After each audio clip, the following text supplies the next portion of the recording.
অসংখ্য পদে পদে মুসলমানেরা রাষ্ট্র ক্ষমতায় যেতে পারছে না কেন? মুসলমানেরা মনে করেছে আমি বাহ্যিক যে ইবাদতগুলো আছে এই বাহ্যিক ইবাদতগুলো দিয়ে মানুষকে ফাঁকি দিব, আল্লাহকে ফাঁকি দিব। এর নাম মুনাফিকি। এর নাম কি? মুনাফিকি। বাহ্যিক ইবাদত কি? সালাত, সিয়াম, হজ, যাকাত, এগুলো বাহ্যিক ইবাদত। সে আসলে চোর, সে আসলে মিথ্যুক, সে আসলে বাটপার, কিন্তু সেই বাহ্যিক ইবাদত দিয়ে তার মুনাফিকি ঢাকতে চায়।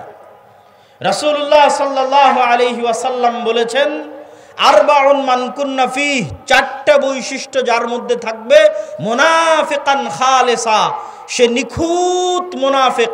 এক, ইযা হাদ্দাসা কাযাবা, কথা বললে মিথ্যা বলে। ওয়া ইযা ওয়া'আদা আখলাফা, ওয়াদা করলে ভঙ্গ করে। ওয়া ইযা তুমিনা খানা, আমানত রাখা হলে খেয়ানত করে। আমানত কি? ওসির দায়িত্ব আমানত, ডিসির দায়িত্ব আমানত, প্রধানমন্ত্রীর দায়িত্ব আমানত, প্রিন্সিপালের দায়িত্ব আমানত, আপনি ভাই এটাও আমানত, আপনি পিতা এটাও আমানত, আপনি মেম্বার চেয়ারম্যান এটাও আমানত, আপনি এসিল্যান্ড সাব রেজিস্ট্রার এটাও আমানত।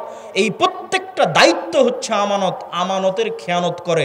এরা হচ্ছে খাঁটি মুনাফিক।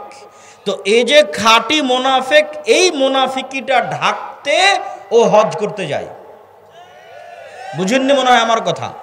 খাঁটি মুনাফিক, কিন্তু মুনাফিকি ঢাকতে জালসার অতিথি হয়ে দান করে নিজেকে দানবীর দেখাতে চায়।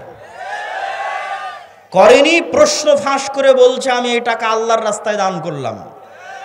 আমরা আলেম সমাজ ব্যর্থ, বুঝাতে পারিনি যে ইসলাম কাকে বলে। এটা বুঝাতে পারিনি। সে মনে করে নিয়েছে ইসলাম মানে আমি সালাত আদায় করলাম, আমি হজ পালন করলাম, আমি সিয়াম পালন করলাম, বাহ্যিক আমল ঠিক, তো আমি ঠিক। কিন্তু ও তো মুনাফিক। আল্লাহর নবী বলছেন মুনাফিক। তাকে যে দায়িত্ব দেওয়া হয়েছে ওই দায়িত্বে খেয়ানত করেছে, কিন্তু সেই মুনাফিকি ঢাকতে ও নিজেকে দানবীর দেখিয়েছে।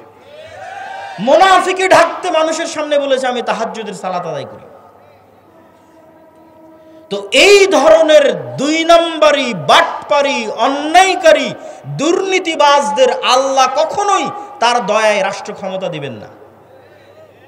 মুসলমানেরা যদি বলে গোলাম থাকবো না, ক্ষমতা চাই, তাহলে প্রথমত সত্যবাদী হতে হবে, ন্যায়পরায়ণ হতে হবে, আল্লাহর নবীর মতো। মুহাম্মদ সাল্লাল্লাহু আলাইহি ওয়াসাল্লাম মক্কায় অন্য কোনো কিছুর জন্য প্রসিদ্ধ ছিলেন না।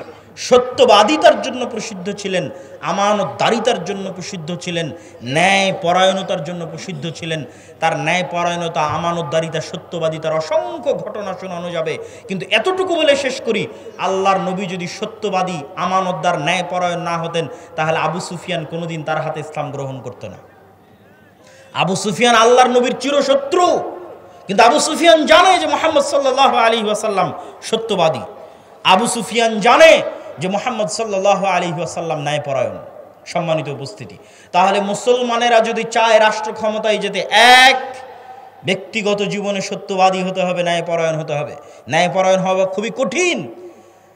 বহু সালাফে সালিহিন বিবাহ করেননি, স্ত্রীর সাথে ন্যায়পরায়ণতা করতে পারবেন না এই ভয়ে। জিজ্ঞেস করেন আপনি নিজেকে, আমি নিজেকে যদি জিজ্ঞেস করি, প্রত্যেকটা মানুষ যদি নিজেকে জিজ্ঞেস করে সে তার স্ত্রীর সাথে ন্যায়পরায়ণ কিনা, উত্তর দিতে পারবে না সে ন্যায়পরায়ণ কিনা। স্ত্রীর সাথে ন্যায়পরায়ণ কিনা এই হিসাব দিতে কিয়ামতের মাঠে ফেসে যাবেন আপনি। বোনের সাথে ন্যায় বিচার করেছেন কিনা এই হিসাব দিতে কিয়ামতের মাঠে ফেসে যাবেন। আমরা বাঙালিরা আমাদের প্রত্যেকটা ধাপে ধাপে চরম দুর্নীতিবাজ। প্রত্যেকটা AC land sub registrar, 90% AC land sub registrar, OC, DC, নামাজি, আল্লাহওয়ালা, হাজি, উমরাকারী, কিন্তু নিজ নিজ দায়িত্বে আমানতের খেয়ানতকারী, মানে সব মুনাফিক।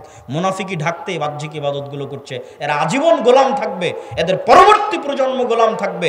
স্বাধীন হতে চাইলে, মুক্ত হতে চাইলে ন্যায় বিচারক হতে হবে, সত্যবাদী হতে হবে, ন্যায়পরায়ণ হতে হবে, তাহলে স্বাধীন হবে, বাংলাদেশ স্বাধীন হবে। 3 নাম্বার, ইসলামকে যদি রাষ্ট্র ক্ষমতায় নিয়ে যেতে চান, তাহলে মুসলমানদেরকে তাদের কলোনিয়াল মাইন্ড সেট আপ, 190 বছর ব্রিটিশদের অধীনে আমরা যে গোলামির জীবনযাপন করেছি, এই কলোনিয়াল মাইন্ড সেট আপ থেকে বের হয়ে এসে আপনাকে কট্টর হতে হবে নিজের দিনের উপর। নিজের দিনের উপর কট্টর হতে কেন বললাম? সারা পৃথিবী তার দিনের উপর কট্টর হচ্ছে, সারা পৃথিবী। আপনি ইহুদিদেরকে দেখেন, তারা তাদের দিনের উপর শতভাগ কট্টর, পৃথিবীর কাউকে পরোয়া করে না। কোনো কম্প্রোমাইজ নাই, তার দিন সে পালন করবে। পাশের ভারতকে দেখেন, হিন্দুত্ববাদী তার নামে, উগ্রবাদী তার নামে 10 বছর থেকে ভারতে ক্ষমতায় আছে। তারা তাদের নিজের দিনের উপর 100% 100% কট্টর, কট্টর ও কঠোর। তারপরও মানুষ তাদেরকে সন্ত্রাসী বলতেছে না, জঙ্গি বলতেছে না। আর মুসলমান শুধু পেয়েছে কম্প্রোমাইজ করা, আর কিছু না। মুসলমান শুধু নিজেকে সাধু দেখাতে চায় পৃথিবীর কাছে, বলে আমি অনেক বড় সেকুলার, আমি অনেক বড় লিবারেল। পৃথিবী বলছে আমি অনেক বড় হিন্দু, পৃথিবী বলছে আমি সবচেয়ে শক্তিশালী ইহুদি। মুসলমান বলছে আমি সেকুলার, আমি লিবারেল, আমি অনেক উদার, আমি অসাম্প্রদায়িক, আমি সেকুলার, আমি ধর্মনিরপেক্ষ, আমি খুব ভালো। অথচ পৃথিবী বলছে আমি শক্তিশালী হিন্দু, আমি কট্টর হিন্দু। পৃথিবী বলছে আমি কট্টর ইহুদি, আর পৃথিবী বলছে আমি কট্টর খ্রিস্টান। আর মুসলমানকে যদি 2টা থাপ্পড় দিচ্ছে তাও উঠে বলতেছে ভাই আমি খুব সাধু। ওকে যদি হত্যা করছে তাও বলছে আমি খুব সাধু, আমি সেকুলার, আমি লিবারেল। এই কম্প্রোমাইজ করে স্বাধীনতা টিকবে না। আপনাকে বলতে হবে, পার্শ্ববর্তীরা যেমন বলতেছে আমি কট্টর হিন্দু, পার্শ্ববর্তীরা যেমন বলতেছে আমি কট্টর ইহুদি, আপনাকে বলতে হবে আমি কট্টর মুসলিম। যেই দিন বলতে পারবেন সাহস করে আমি কট্টর মুসলিম, ওই দিন স্বাধীন হয়ে গেছেন। ওই দিন বাংলাদেশ স্বাধীন হয়ে গেছে, পৃথিবীর মুসলমানেরা স্বাধীন হয়ে গেছে। কিন্তু কলোনিয়াল মাইন্ড সেটআপ থেকে বেরিয়ে আসতে হবে। কলোনিয়াল মাইন্ড সেট মানে ঔপনিবেশিক গোলামির জিঞ্জির। সারা পৃথিবীতে মুসলমানেরা যেখানে যত সমস্যায় আছে, প্রত্যেক সমস্যার পিছনে ঔপনিবেশিক গোলামির জিঞ্জির আছে। 190 বছরের ইতিহাস। আপনি ইংরেজি কেউ বললে তাকে ভালো কেন লাগে? ইংরেজি বললে তার চাকরি কেন হয়? বাই ডিফল্ট কেন এরকম মনে হয়? অথচ মদিনা বিশ্ববিদ্যালয়ে পড়তে গিয়ে এক আফ্রিকান বন্ধু, তার সেকেন্ড ল্যাঙ্গুয়েজ হচ্ছে ফরাসি। তার সেকেন্ড ল্যাঙ্গুয়েজ কেন ফরাসি হবে? আর আমার সেকেন্ড ল্যাঙ্গুয়েজ কেন ইংরেজি হবে?